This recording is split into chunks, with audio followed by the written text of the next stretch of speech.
So it's been about a month since Suffolk County redid their bus network, and today I'm gonna go check it out and see how it is. For the most part, I don't really know what to expect. I've only been on the bus a couple times before the redesign, and there were a lot of issues with having transfers back then. So I think today one of my big focuses is to see how easy it is to connect between different lines and get across the county after the redesign. So we'll see how that is today, and hopefully it goes pretty smooth. One of the things that I'm hoping to see with Suffolk Transit is these new pulse points, and hopefully those pulse points do a good job of making connections easy. And assuming all goes well, I should just be able to get to a pulse point, switch onto another bus, and just keep going. But we'll see how that goes. But wait, you might be asking, what is a pulse point? A pulse point is basically just a transfer point where every bus is scheduled to arrive and leave at the same time. This way, it's easy for anyone who needs to make a transfer to do so. So my plan today is to take a bus to Walt Whitman Mall before then taking a loop around the county, trying to hit as many of the pulse points as I possibly can in a single day. The plan is to start by taking the S1 down from Walt Whitman all the way to Amityville. From there, I should be able to see my first pulse point in action. From there, I plan on hopping on the number 2 and heading over to Patchogue. Patchogue is the busiest pulse point on the entire network, so I'm excited to see how that works over there. From there, I'll be taking a very quick trip on the 51 to Smith Haven Mall, where I will be trying to catch the number 4 to head to the rest of the pulse points in the west side. From there, I'm not exactly sure where I want to end up at the end of the day and how I want to get home yet, so I'll figure it out as I go. But the one pulse point I will not be hitting is the one in Riverhead, just because of how far it is from everything else. Alright, with that out of the way, it's time for me to head on a train and make my way over to Suffolk County.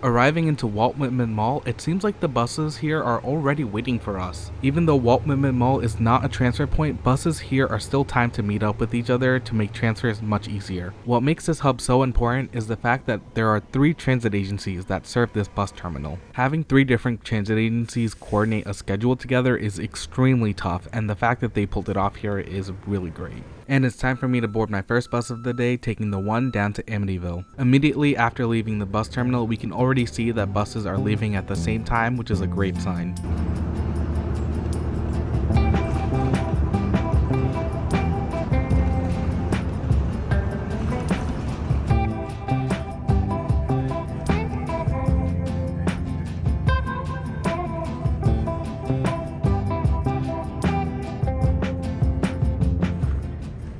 Even though Farmingdale is not a pulse point, it seems that the connections here are timed so that after our bus leaves, the connecting buses will leave as well. We also seem to run into our first issue of the day, where it seems like some of the stops along this line have been eliminated, and passengers are still choosing to get on and off at these eliminated stops.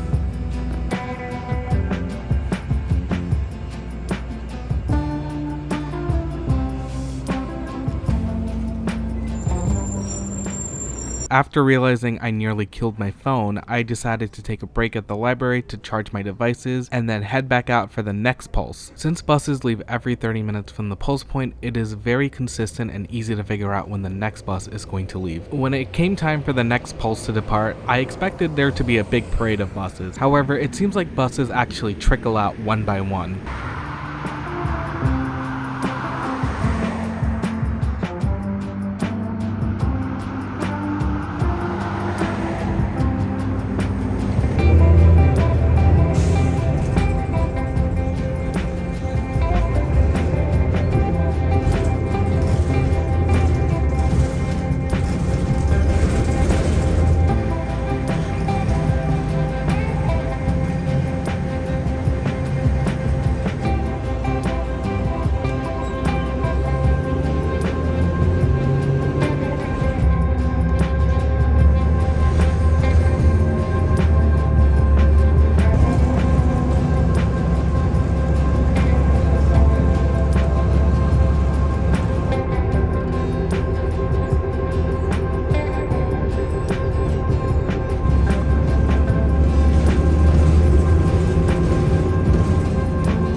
And coming into Patchogue, we can see a bunch of buses lined up, all waiting for the next pulse to depart. This is the biggest hub in the Suffolk County Transit Network, and all the buses are scheduled to leave around the same time, allowing for easy transfers. Buses from here go towards all corners of the county, and this is one of the two places where you can actually catch a bus if you want to go to the east part of Suffolk towards Riverhead, Montauk, and Greenport. From here, I'm going to take a break and just watch the pulse leave to see the buses in action. But just like before, the buses don't all leave together, they kind of trickle out one by one.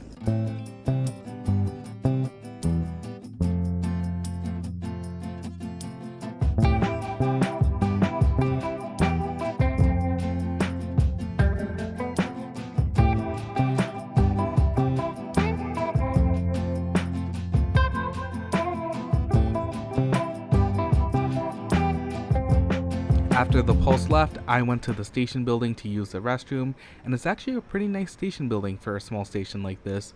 There's 2 restrooms as well as a small little library and a ticket office that wasn't open at the time I visited.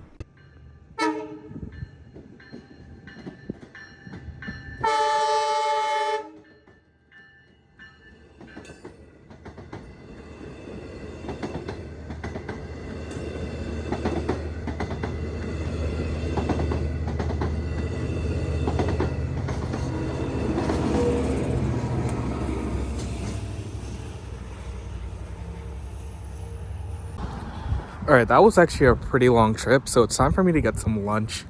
I'm just gonna walk around the neighborhood, see what I can find, and I'll go there first. I love the traffic calming measures here around the station because it makes it a much more pedestrian friendly environment, especially considering this is a residential neighborhood. And after a couple minutes of walking, I found a local restaurant that looked pretty good, so I went inside and grabbed lunch. The food at this restaurant was pretty good, so I will definitely come back here if I'm ever in the area again. Going back to the bus, I realized there were actually a lot more pedestrian paths than I first realized.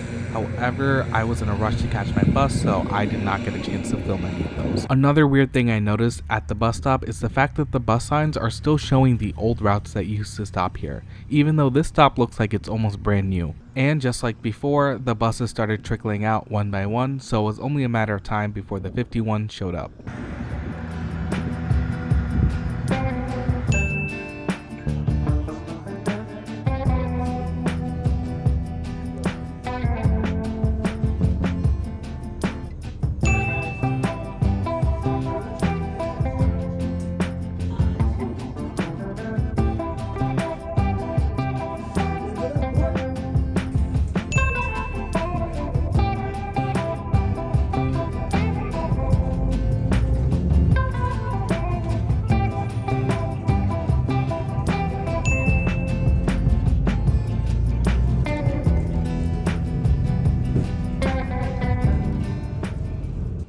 So my bus pulled in almost 10 minutes late into Smith Haven Mall, and what happened? All the connecting buses seemed to have left before my bus did. There is a 5-minute period from when the bus is scheduled to arrive and when the connecting buses are scheduled to leave.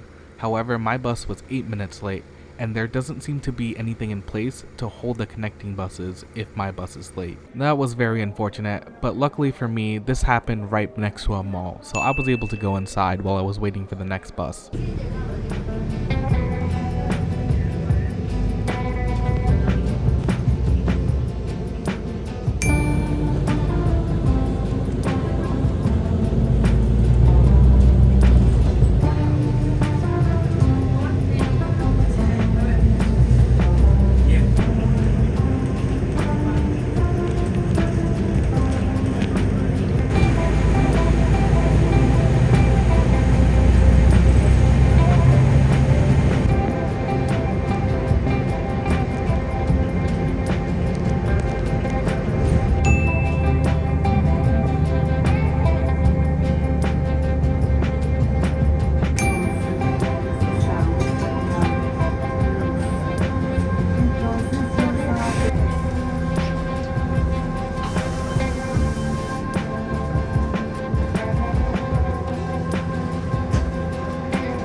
Now that I'm finally reaching the end of my journey, I gotta say overall the new Suffolk County bus system, for the most part, is pretty decent. Despite its flaws, most buses have all-day service with consistent headways. Connections for the most part are timed so that no matter what bus you take, your connecting bus should leave only a couple minutes after your bus arrives. However, there is still some work that needs to be done. This includes better scheduling so that buses are not missing their connections, as well as signage. Being a month into the redesign, the only places with updated signs seem to be the bus hubs. But this redesign seems to be part of an overall larger effort to redesign Suffolk County, because there are a lot more homes being developed, a lot of transit-oriented development, new pedestrian paths, pedestrian-friendly streets, and I'm excited to see what else is in store. But now it's time for me to go back, and I decided to take the long way home today. Pulling into Hempstead, I noticed that there was this N6 bus with a gigantic line. This bus was also 5 minutes late. Here's a pro tip: if you ever see two buses that are very close to each other, always take the second bus. The bus that left immediately after had plenty of seats available for its passengers and was following right behind. Eventually, we passed the first bus and made it to Jamaica before that bus did, by a substantial margin. So I was originally planning to get off earlier for a Mexican restaurant, but I wasn't paying attention, so I missed my stop. Ended up getting off at the terminal instead, but looking at the time now, it's almost 8, so I don't think it was a great idea for me to take the long route, but I'll just call it a day.